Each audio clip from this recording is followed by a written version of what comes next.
I'm K. Rashmi Savera, student teacher. Today we are going to discuss about classification of elements. So let's get into it. First is, what is a classification of elements?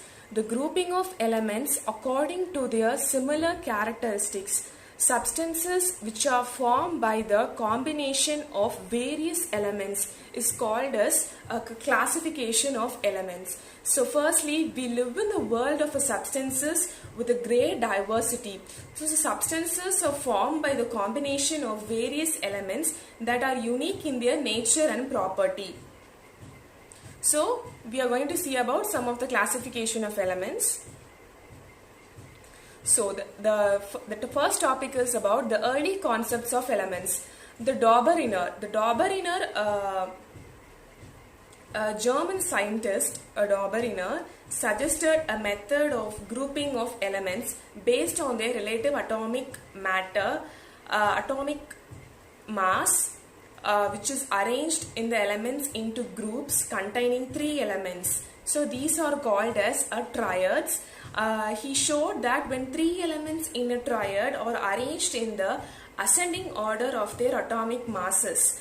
So the atomic masses of middle element is nearly the same as the average of atomic masses of 2 elements. This is called as Dobereiner law of triads. Okay.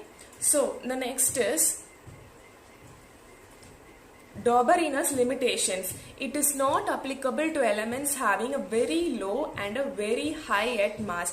This is the Dobereiner's triads. The first is the elements has been given. So the first element is lithium, the second is a sodium, and the third one is a potassium, and their atomic weight element are given in the triad list.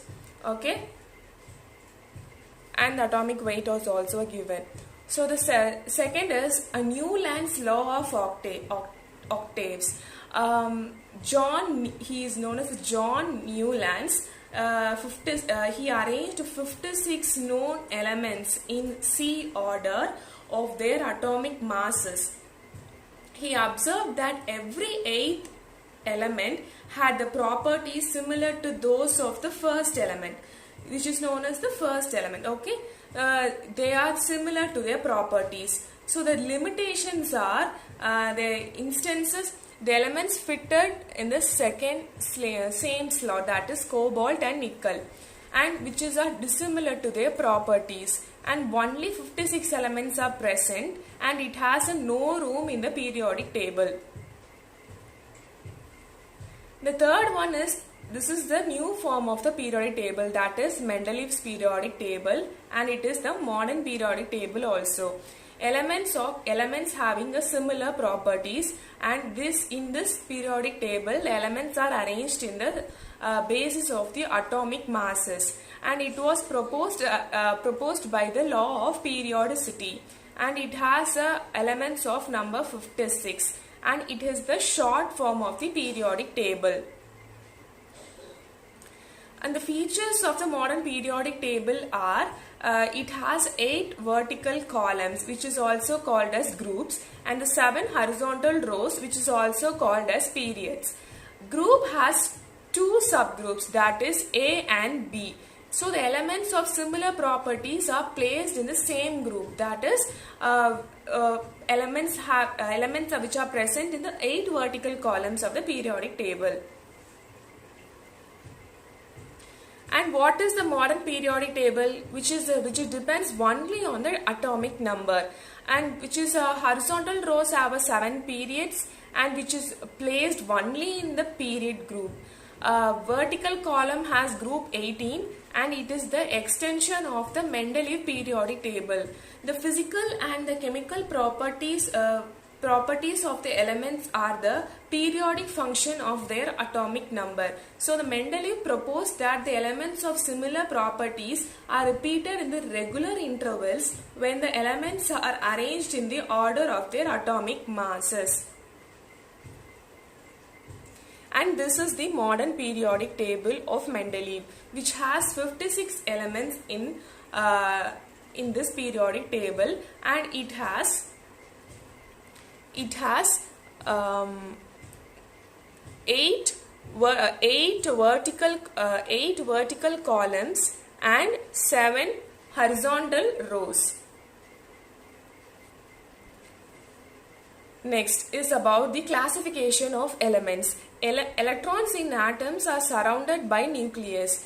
Each shell consists of one or more subshells, and they are divided into four blocks. So they are S, P, D and F. So based on the arrangement of subshells, these four are arranged. The first column is about the alkali metals, the second is about the alkali earth metals, and the middle of the D block elements are called as transition elements. And next group 13, group 14, group 15, group 16, next is halogen, and the last column is full of noble gases. First is S block elements. What is S block elements? Which is present in the first two rows of the periodic table. Includes group 1, that is alkali metals, include group 2, that is alkaline earth metals, and it is also called as representative elements. Metals combined with oxygen to form oxides are also called as S block elements. Alkaline solutions of these elements can easily dissolve in water. Next is P block elements. P block elements means it has a different type of elements, that is metals, non-metals and metalloids.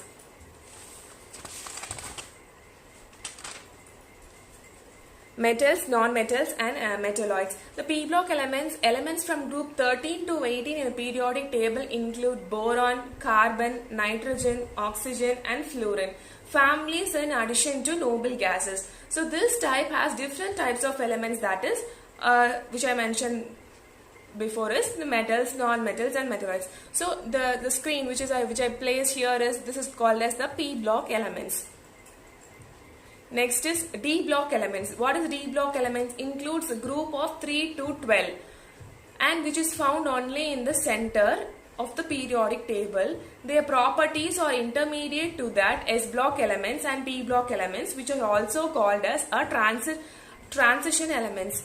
And in this, across the group, it increases electronegativity and decreases enthalpy of hydration of carbon and decreasing enthalpy of hydration of cation, and increase in the electronegativity. So this is called as a D block elements. Next, the last one is F block elements. So F block elements are with elements from lanthanum to lutetium is called lanthanides, and which has 14 elements in the first section.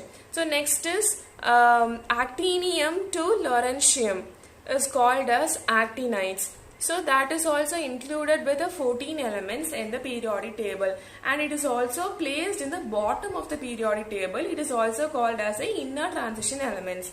So this is about F block elements. So we saw about four types of blocks. So that is S block, P block, D block and F block. Next is the position of hydrogen and the rare gases. So hydrogen is the lightest, smallest and the first element of the periodic table. So the electronic configuration is 1s1. So it behaves as an alkali metal as well as the halogen elements like helium, neon, argon, krypton, xenon, radon. So these are also called as noble gases, and it is also called as a monoatomic gases, and this element does not react with the other substances also. So these are the position of the hydrogen and the rare gases. Next is, what is a metal, a non-metal and the metalloids? Metals are hard, shiny. From lithium to lawrencium is the metals, and beryllium to radium, which is from the group 3 to 12. It is also called as metals from the periodic table. The non-metals. Next, it does not have the property of what I said in the metals, that is a hard and shiny, and that is also arranged in the P block only. Next, what is metalloids? Which have the property of metals and non-metals, that is hard and shiny, and it does not also have hard and shiny. Next is the metalloids are boron and arsenic. Next to the periodic trends and properties. Elements which repeats after the regular intervals is called as periodicity. So what are this? atomic radius, ionic radius, ionization energy, electronegativity, and electron affinity. These shows a regular periodicity, that is also called as a periodic properties. So now let's get into the periodic trends. The first is the atomic radius.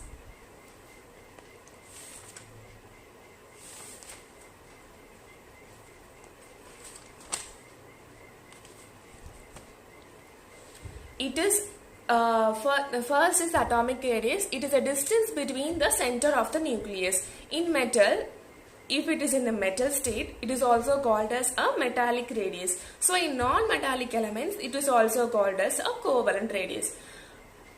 Okay, so this is the example, which is a hydrogen and a hydrogen. So along the period from left to right, the atomic radius decreases. So along the group from top to bottom, the atomic radius increases. So this is known as atomic radius. Okay, so in this diagram we show the atomic radius of hydrogen atom, which has a ratio of radius of 120 pm. Next is ionic radius. Ionic radius is the distance from the center of the nucleus. So which is a positive charge increases where the size of the cation decreases. The negative charge increases, the size of the anion decreases. Okay, so when the neutral atom loses an electron, it becomes a charged ion, which is called as a cation. When a gain of electron by a neutral atom forms a negative charged ion, it is called as an anion.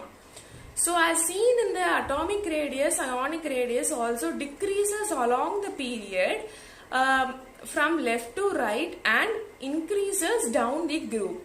So as we mentioned here, the increases down the increasing in the atomic ionic radius. So here you see increasing atomic radius and the decreasing down the group. Next is ionization energy. It requires a minimum energy to remove an electron from the isolated gases. Ground state to form cations, and it is a higher ionization energy that is equal to, which is more difficult to remove the electron also. So it is the minimum energy required to remove an electron from the isolated gases. Okay, at the atomic size decreases from left to right in a period, more energy is required. More energy is required to form an electron. So the ionization energy increases along the period, but down the group atomic size increases, and hence the valence electrons are loosely bound. So then the ionization energy decreases down the group in the periodic table. Okay, this is about the ionization energy. Next is about electron affinity. Electron affinity, it is the amount of energy released when an isolated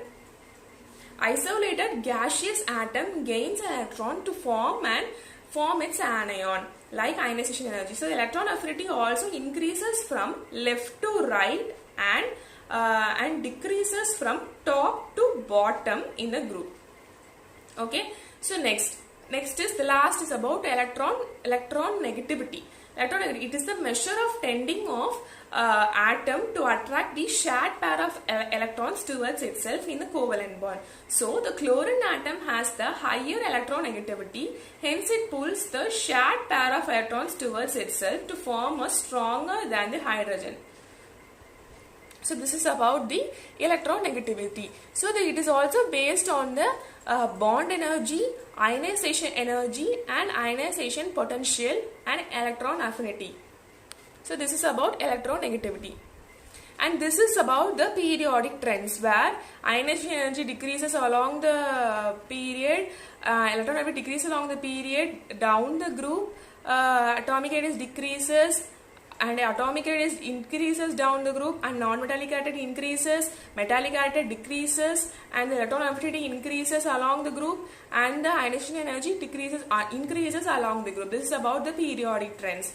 So these are all about the classification of elements.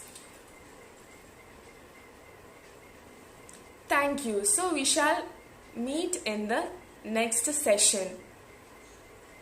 Thank you for the patient listening.